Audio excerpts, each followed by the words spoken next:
Hello, time for My Look Monday. For today's video, I'm going to talk about thick hair and how I manage it. I've talked about this topic in a number of videos, but it came up as a fresh topic for me because I was just having a conversation with a few people this week, and they were asking me for tips on how to thicken hair. And I can't really speak from personal experience on thickening hair because on a day-to-day basis, I'm finding ways to mold and shape my hair given its thickness. I do chemically process my hair 3 times a year, so for the most part throughout the year, I'm finding different ways to work with my roots and so forth. And I do think if you chemically process your hair, you're working double duty to some degree because you're not just managing super thick roots if you have naturally thick hair, but relaxed ends or whatever chemical you have in your hair, straighter ends. And so you have to make sure that you take care of that line of demarcation between the natural roots and the chemically processed ends. That said, I love having thick hair and all the different styles that I can rock with it. Some of the things that I absolutely love are a wide tooth comb. I love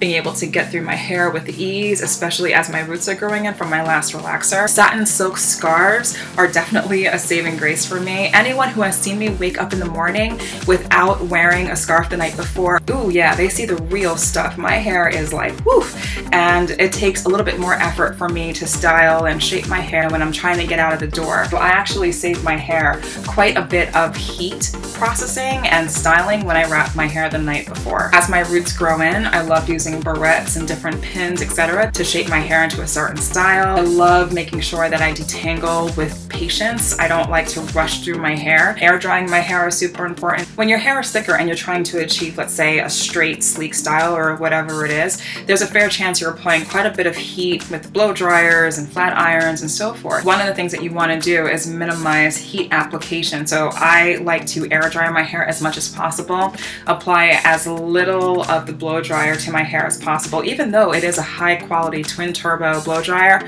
I like to minimize application of that. And I'm super careful with how I apply my flat iron, what heat I put it on when I'm using that as well. One of the things too that I think a lot of us forget to do is to really pay a lot of attention to our scalp and really getting a lot of the debris, dirt out of our roots when we're washing our hair. There's so many opinions out there about how often you should be washing your hair and so forth. I know for a fact that my hair and my scalp are at their healthiest when I really make sure that my scalp is clean. I get dirt, sweat out of it on a regular basis. Now, I'm not saying wash your hair every single day, but depending on your activity level and so forth, you just want to make sure that your scalp can breathe and that you're pretty much putting your scalp, your hair in an optimum position to keep growing and to keep doing its thing as opposed to having buildup and so forth. For those of you who chemically process your hair, that can take a toll on thickness. You want to make sure that whatever you're doing, it's not jeopardizing the fullness of your hair. So that includes hair dye, it includes relaxers, really any chemical that you put on your hair. Just make sure that it's not breaking off your hair. I always like to look at the floor around me to see as I'm processing my hair, detangling and so forth, is hair breaking off around me, seeing excess hair in my comb. That is a red flag that maybe I'm doing something wrong or the products that I'm using aren't the best products for me. Moisturizing my hair, of course, is super important. I love my organic coconut oil. I talk about it all the time.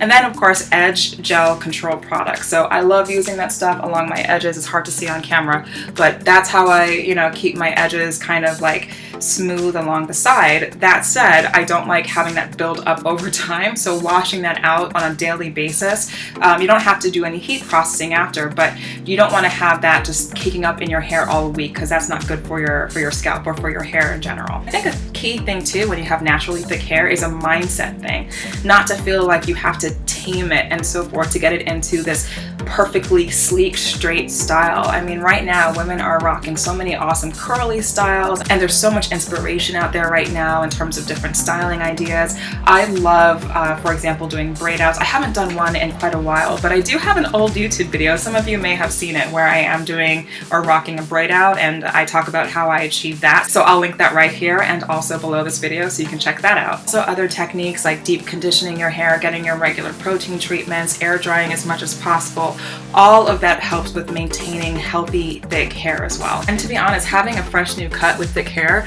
feels really good. Do I plan to grow my hair longer out of this cut? Yeah, and it's gonna grow in time. But in the meantime, I just love how my ends feel. And with a fresh haircut, I've actually cut down on the amount of time it takes to style my hair as well, which is a huge plus for me. So yeah, that's my video. Any thick hair tips that you want to share with me, I'm totally open to. I love hearing tips. So many experts out there in the YouTube community, so your feedback is most welcome. And I will see you in the next My Look Monday. Have a great week.